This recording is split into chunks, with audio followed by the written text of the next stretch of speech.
them funky ass beats. Oke teman-teman, kembali lagi dengan bersama kita di acara podcast Marmoyo. Mari ngomong budaya.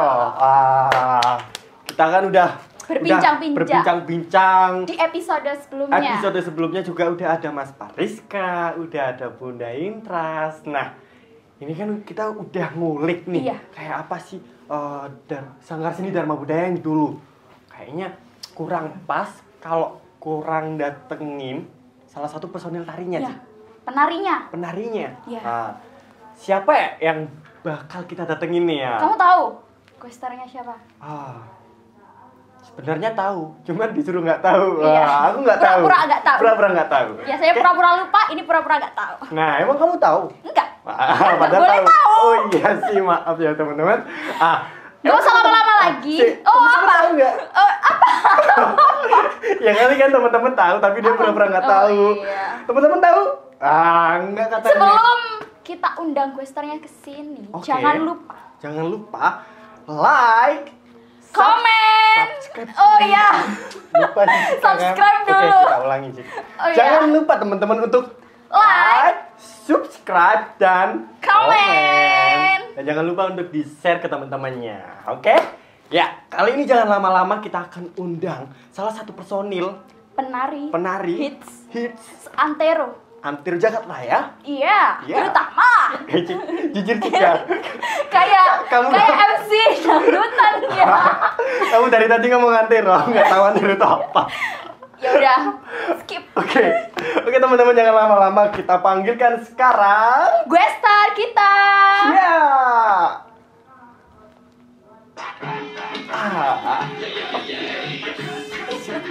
Ya.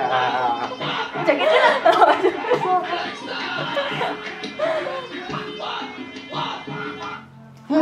Oke. Selamat Terima kasih dan datang. Selamat datang. Mbak Ratih. Mbak Ratih. Nah, Terima kasih teman-teman, telah meluangkan Ya. untuk datang. sudah meluangkan waktu, tenaga dan ruangnya untuk hadir di podcast Marmoyo. Malam ini. Sebelum perkenalan, Iya. kita punya tagline. Iya. Apa tuh? Hmm. Kalau kita ngomong Marmoyo, Marmoyo. terus Berarti jawabnya Ya. mari ngomong budaya. budaya. Pas ngomong budaya, Tangannya gini. tangannya. Jangan lupa juga teman-teman harus tetap mengikutinya. Oke? Walaupun rebahan, Walaupun tetap rebahan. bergerak kecil-kecil. Hmm. Yo, Oke. kita coba. Marmoyo. Mari ngomong budaya. Oke, tepuk tangan. Yeay. Oke, silahkan duduk. Oke, terima kasih. Udah lama ya Mbak, perjalanan dari rumah ke sini gitu? Jauh banget. Oh, jauh banget. Capek ya? 10 jam lah. Wah, Wih. terima kasih sekali. Enggak, itu jalan Bapak. Ngesot saya. Ngesot. Itu lagi mendalami karakter apa Mbak kalau ngesot gitu Mbak? Ya, coba cari inspirasi buat karya tari baru. Mungkin Wah. bisa dipakai. Asik. Eksplorasi. Oke. Ini teman-teman kayaknya banyak atau siapa sih ini yang Mbak Ratih ini? Iya. Atau banyak yang udah tahu kan pastinya. Ya, Karena pastinya.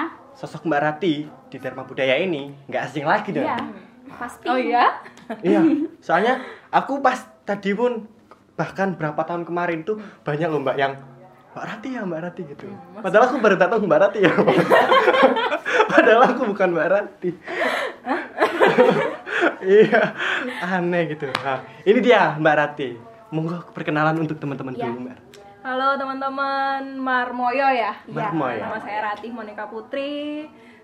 Salah satu penari di Sanggar Seni Dharma Budaya. Wah, kalau boleh tahu nih Mbak Ratih, Mbak Ratih ini ikut Sanggar Seni Dharma Budaya Sejak kapan? sejak kapan Mbak? Aku ikut Sanggar Seni Dharma Budaya mulai tahun 2000. Mulai aku TK mau masuk ke SD udah belajar nari duluan. Wah. Jadi belum pintar matematika, belum pintar apa, tapi udah pintar nari. Asik. Kalau bisa semua ya. Iya. Semua SD diperlakukan kayak gini. Udah pintar nari duluan masa SD. Wah, Emang yang bikin motivasi untuk masuk tari itu apa sih Mbak waktu kecil itu?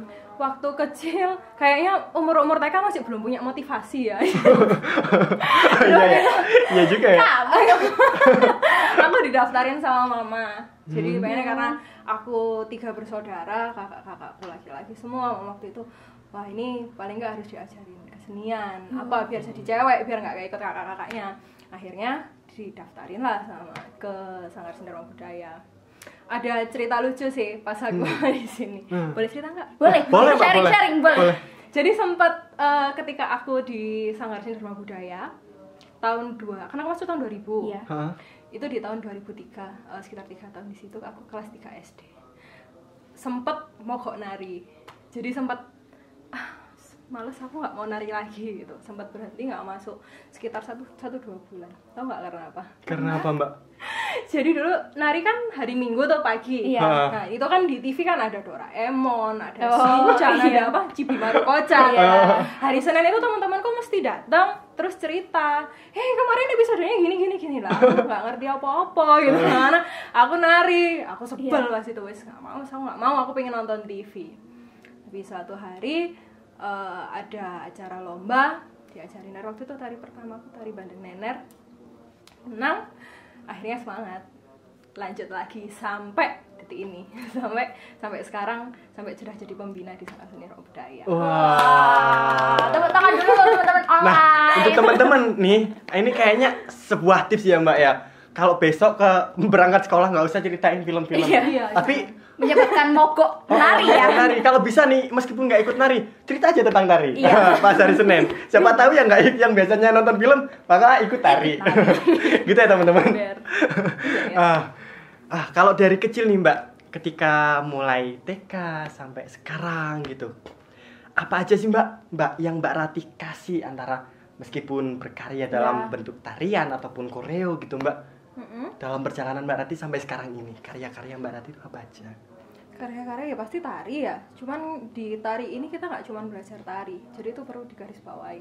Karena dalam menari ini kita itu juga belajar bersosialisasi, kita juga belajar make up, mempercantik diri. Jadi yang awalnya Ratih bedak itu nggak tahu apa, lipstik itu buat apa, tapi di sini Ratih diajarin gimana make up. Dan yang paling penting di sini aku belajar disiplin. Jadi di sini Bapak, Bunda, Mas Rizka selalu ngajarin gimana disiplin latihan, disiplin saat kita tampil, disiplin bahkan kita setelahnya harus tetap diterapkan kedisiplinan. Apa ayo? Apa Mbak? Nah, jadi kita kalau lepas kostum tetap harus ditata kembali seperti semula kayak gitu kan. Itu kecil tapi susah kalau nggak biasa. Karena kita anak kecil biasa harus copot nanti mamanya yang ngeringkesin. Nah, di sini enggak, tapi tetap diajari gimana kamu pakai tadi rapi, lepas juga harus rapi. Wah, tentunya itu juga berguna dalam kegiatan sehari-hari ya Mbak ya. Betul, kerasa banget sampai Kerasa sekarang. banget. Wah. Sebuah pembelajaran untuk teman-teman yang di rumah. Wah, makanya ikut nari.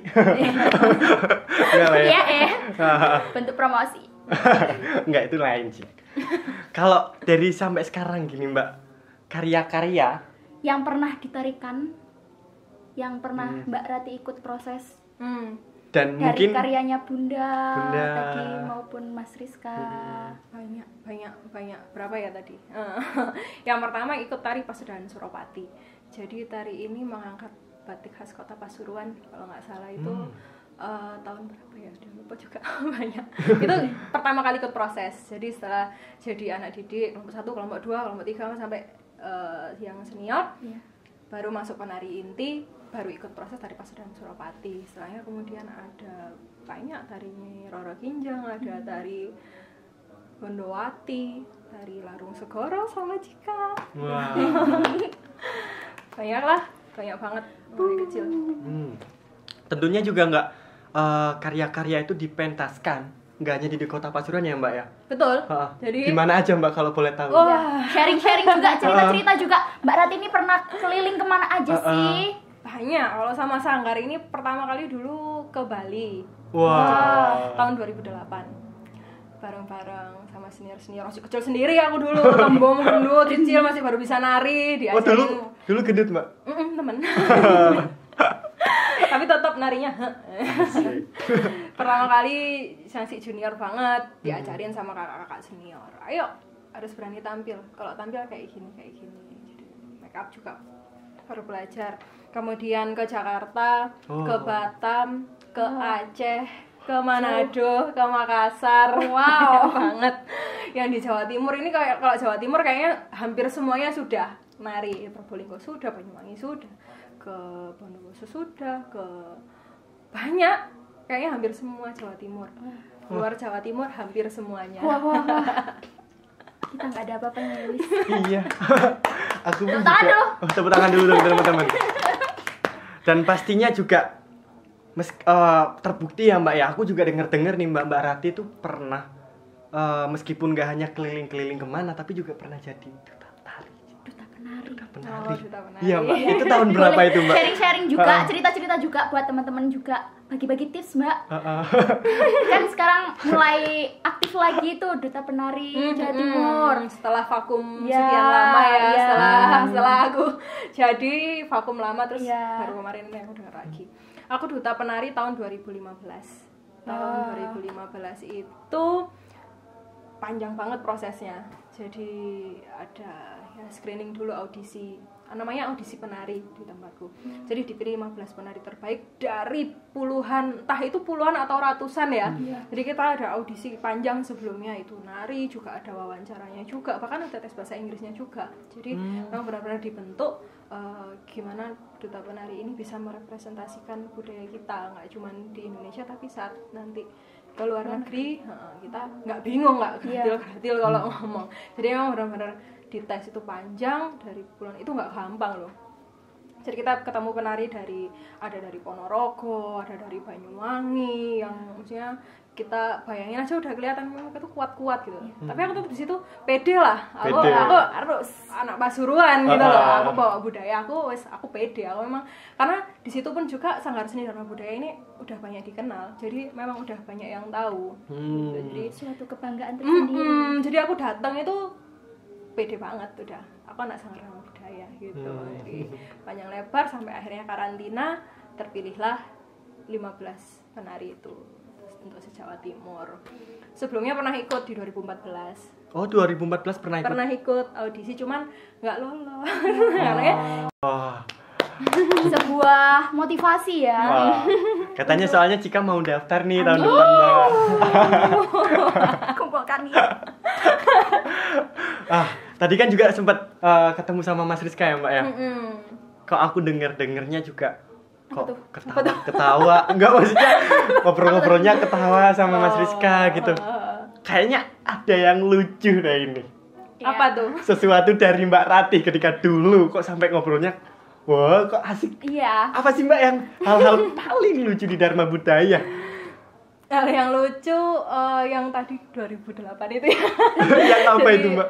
Waktu pertama kali ikut ke Bali, sempat kita acara expo di daerah Kuta ya, kalau nggak salah daerah Kuta, sama Mas Mariska juga. Jadi kita nari bareng. Jadi itu emang giliran gitu, habis tari apa. Nah pada waktu itu gilirannya Mas Rizka. Cuman kita tunggu Mas Rizkanya ini kemana gitu. Ternyata ketiduran ya. Ketiduran di hotel. Akhirnya buru-buru nih Mas Rizka, sampai akhirnya jatuh pas mau menuju ke tempat tari. Akhirnya Mas Rizkanya nari ya masih dalam keadaan terluka-luka sih. Masih luka-luka, tapi memang Mas Rizka itu the best banget, profesional sekali. Entah itu jatuh, entah itu ada krisnya yang jatuh, ada apa, cocok, tetap bisa membawakan tariannya itu sempurna. Wow. Nah itu setelahnya baru Mas Rizka kesakitan. Aku nggak tahu kenapa anak bocah cilik tahun 2008 ini kok tiba-tiba berinisiatif untuk mau babin. Asik. Dadakan. Pas ketemu tadi nostalgia akhirnya. Jadi itu ya sedikit banyak inilah cerita-cerita di balik panggung. Nah kalau nari mungkin kita 5-10 menit. Berkesannya itu ketika kita di backstage, kita proses bareng-bareng, lah itu latihan, kita prepare di belakangnya, itu yang paling the best bagi seorang penari. Kayaknya nggak cuma aku tapi semua penari di Indonesia, bahkan di luar negeri. Ya. Tepuk tangan dulu teman-teman. Teman-teman online tepuk tangan yuk. Tepuk tangan terus. Tepuk tangan. Tadi kan sudah disebutkan nih sama Mbak Rati ikut proses apa aja, proses pekaryaan apa aja. Nah, di dalam karya karya-karya yang Mbak Ratih ikut tarikan itu karya apa yang paling mengesankan menurut Mbak Ratih? Yang paling ngena di hati Iya. gitu ya. Yang paling ngena ini sebenarnya tari yang aku nggak ikut prosesnya. Jadi ada tari Ning Pasaruang. Itu yang menceritakan tentang keanggunan, kelincahan wanita di Pasuruan, sebagaimana kita. Memang Ratih ini lahir dan besar di Pasuruan. Jadi memerankannya meskipun nggak ikut prosesnya, nggak tahu seluk-beluknya bagaimana pembuatan musiknya, bagaimana pembuatan geraknya, tapi selalu ketika Ratih membawakan itu ngena banget, mulai awal sampai akhir benar-benar kayak menceritakan ini loh aku. Bahkan di semua ketika aku ikut audisi mungkin beberapa kali kayak seperti Duta Wisata atau apa, aku selalu membawakan dengan bangga karya tari Ning Pasaruang dimanapun itu. Dan aku terbanyak mendapatkan kejuaraan lomba-lomba itu juga dari tari Ning Pasaruang. Tuh sih. Jadi nggak yang biasanya kita untuk mencoba mendalami karakter itu, ternyata dari Ning Pasaruang ini, wah kayak ngerasa malah kebalikannya Mbak ya. Wah ini kayaknya Aku aku banget. banget. Emang benar-benar aku banget. Nggak lama setelah itu, ini kan aku terpilih sebagai Ning Kota Pasuruan. Oh itu. iya. Oh, Semakin feel-nya dapat karena aku di malam bakatnya juga menarikan itu juga. oh alah. Cak Daning. Ternyata Mbak Ratih ini juga Cak Daningnya Kota Pasuruan. Multi talent banget. Keren. Sangat keren. Nah, mungkin teman-teman kalau misal teman-teman pengen jadi Cak Daning, Iya, harus ikut nari. harus ikut nari. Dan harus ikut ngobatin Mas Rizka Was. Iya. Ya nggak juga. Oh, enggak. Mungkin dari itu juga ya Cik ya. Iya. Oke. Setelah karya-karya yang mengesankan menurut Mbak Ratih, lalu suka duka apa sih yang Mbak Ratih rasakan selama mungkin di sanggar ataupun pas lagi proses itu apa sih yang Mbak Ratih? Suka dukanya itu pertama kalau pas proses yang paling dikangenin kalau kita judek mikir gerakan, giliran kan sih dibagi. Iya. Mesti aku ndredeg. Aku gerakan apa itu kira masih sharing-sharing dulu sama kakak-kakak senior. Mbak aku gini ya gerakan. Iya wes gak apa-apa tapi tetap ndredeg sampai gemeter. Terus istirahat, kita makan bareng-bareng. Jadi makan nasi bungkus, makan gorengan itu benar-benar bareng-bareng. Jadi kita mesti bikin lingkaran gitu. Ya sih keringetan, sih capek gitu kan. Kita makan bareng, ngobrol-ngobrol sampai bahkan pernah sampai jam 1 malam, jam 1 pagi ya, jam 1 pagi, jam 2 pagi kita bareng-bareng terus. Itu kerasa banget kekeluargaannya. Itu sukanya. Dukanya Ratih juga udah di sanggar ini melewati berbagai terpaan ombak. Salah satunya ketika rumah kita tercinta itu sempat dialihfungsikan sebagai apa ya sekarang? Pokoknya rumah kita itu pada akhirnya nggak bisa kita gunakan lagi karena dibongkar. Itu sedih banget karena di situ kan Ratih mulai kecil, mulai TK sampai gede. Nah, itu di situ terus banyak juga anak-anak berbakat yang dicetak di situ, terus kita kenangan-kenangan di situ, tapi pada akhirnya dibongkar. Sedih, tapi kita tetap bangkit kembali. Kita tetap bareng-bareng meskipun rumah kita ini sudah dialihfungsikan, kita tetap bareng. Dimanapun tempatnya kalau namanya keluarga ini tetap erat. Tetap ada. Yang paling penting juga lingkarannya itu ya. Isu dong. Sedih banget itu, drama banget pas rumah kita dibongkar. Itu sih dukanya.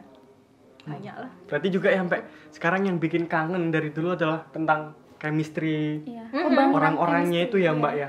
Tetap saudara kita. Jadi meskipun sekarang udah nggak proses bareng, tapi tetap masih kabar-kabaran.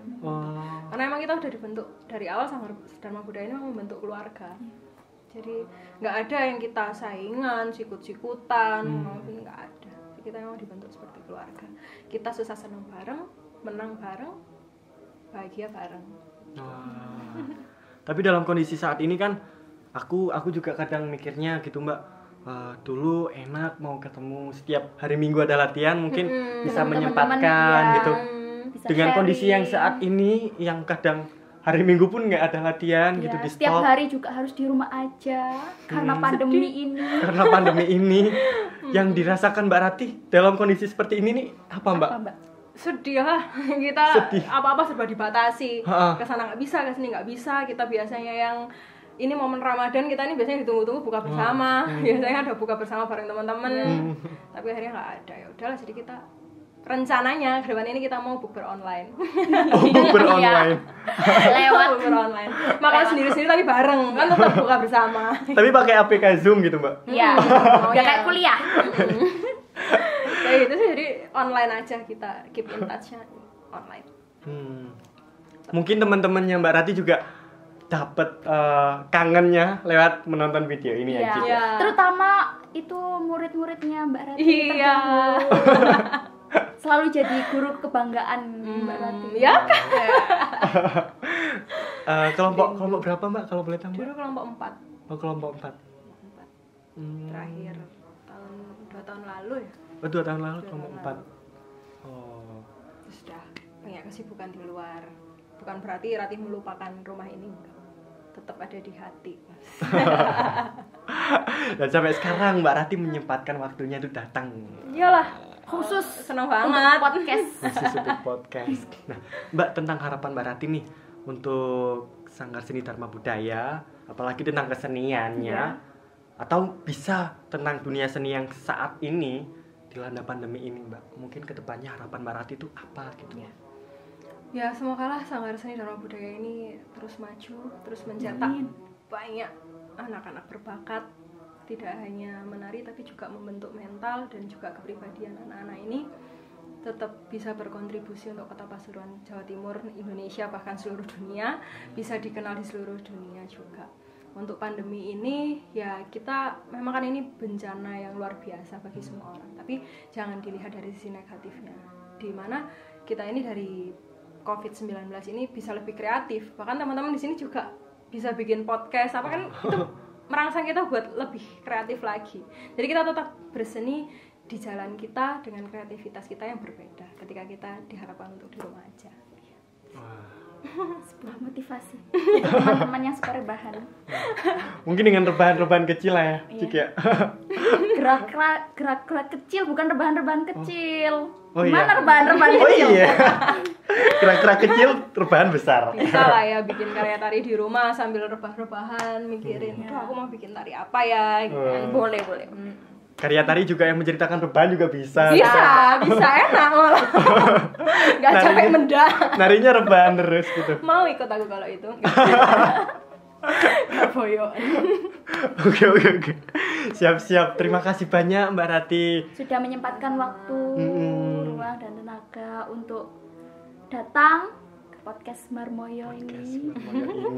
Nah, untuk teman-teman bisa ditonton nggak hanya dari Mbak Rati, tetapi juga sebelumnya juga ada Mas Rizka, Bunda Intras, dan nanti juga bakal selanjutnya, ada dari salah satu personil. Oh ya, kita akan mengundang salah dua orang personil tari yang saat ini juga menari. Sama penarinya, penari sanggar. Juga. Tetap di channel YouTube Sanggar Seni Dharma Budaya. Nah, jangan lupa untuk like, subscribe, dan komen. Dan terakhir tagline dulu. Tagline dulu buat Mbak Rati. Yo, Marmoyo. Mari ngomong budaya. Terima kasih teman-teman. Terima kasih Mbak Rati. Sama-sama. Siap ya.